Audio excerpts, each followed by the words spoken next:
They called it God's Bank. But behind the marble walls of the Vatican, under the watchful eyes of priests and cardinals, billions of dollars were moving, quietly, invisibly, through the hands of the world's most dangerous men. The Mafia had found its perfect laundromat, and it was holy. Before we start, make sure to subscribe, because what you're about to hear is one of the darkest and most unbelievable alliances in history, where faith met organized crime, and money ruled over both heaven and hell. It begins in the late 1970s. Italy was drowning in corruption, politics were bleeding into the streets, and the Mafia, the Sicilian Cosa Nostra, had grown from a regional syndicate into an international empire. Their profits? Heroin, arms deals, extortion, and they needed a place to wash it all clean.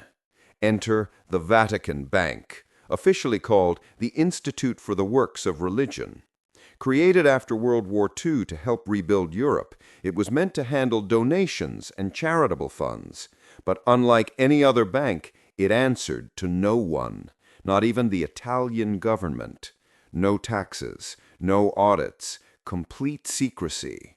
To a mobster, that's not a bank, that's paradise. In the shadows of St. Peter's Basilica, a man named Archbishop Paul Marcinkus took control. Paul, American, confident. Marcinkus wasn't your average priest. He moved like a CEO, spoke like a politician, and played golf with the powerful. Under his watch, the Vatican Bank became a vault not just for faith, but for fortune.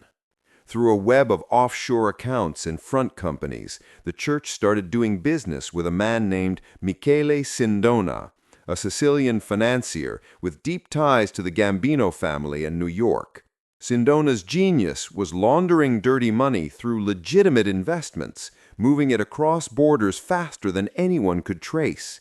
And the Vatican? They blessed the system.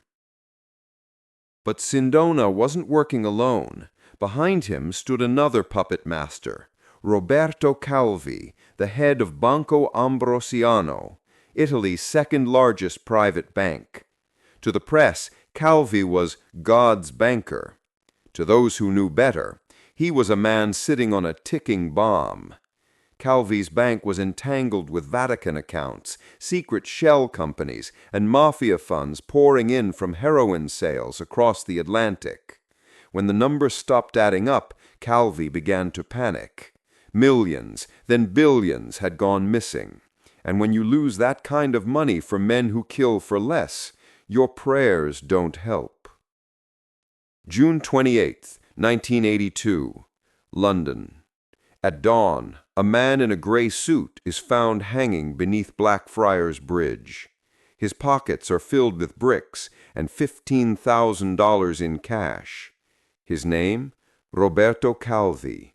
The coroner calls it suicide. The press whispers murder. The Mafia calls it business. To this day, no one truly knows who ordered Calvi's death, but evidence would later reveal that the Vatican, the Mafia, and a secret Masonic lodge known as Propaganda Due, or P2, were all pulling strings behind the scenes. P2 was no ordinary fraternity. It was a shadow government made up of generals, politicians, bankers, even spies. Its leader, Licio Gelli, was obsessed with power. He saw Italy's chaos as opportunity, and through the Vatican Bank, Gelli and his associates funneled mafia money to finance political coups, media manipulation, and secret arms deals. It wasn't just about laundering cash anymore. It was about controlling a country. Meanwhile, in New York, FBI wiretaps were lighting up with conversations that made agents' blood run cold. Mob bosses bragged about how their money was now safe with the Pope. The Sicilian heroin pipeline, the so-called pizza connection, was pumping profits straight into Vatican-linked accounts. By the mid-1980s, Over $1.3 billion in dirty money had passed through those channels. Yet when investigators approached the Vatican for cooperation, silence. The Church invoked sovereignty. They couldn't be compelled to testify. Not in Italy, not in the U.S. The holy walls were impenetrable. But the truth couldn't stay buried forever. By 1986, Italian prosecutors had traced dozens of offshore accounts tied to the Vatican Bank, some belonging to Mafia fronts, others to political bribes. Sindona was arrested. He tried to cut a deal. Days before his testimony, he was found dead in prison, poisoned with cyanide-laced coffee. Archbishop Marcinkus? He quietly left Italy, protected by Vatican immunity. He never faced trial. The Vatican paid back $250 million in good faith to Banco Ambrosiano's creditors, but never admitted guilt. Justice? Maybe. Closure? Never. Even today, traces of that old system still echo through the Vatican's finances.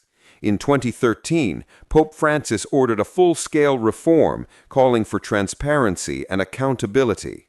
Dozens of suspicious accounts were closed, and billions of dollars were moved out of offshore havens. But ask anyone who's worked inside those marble corridors, and they'll tell you, money never disappears. It just changes hands.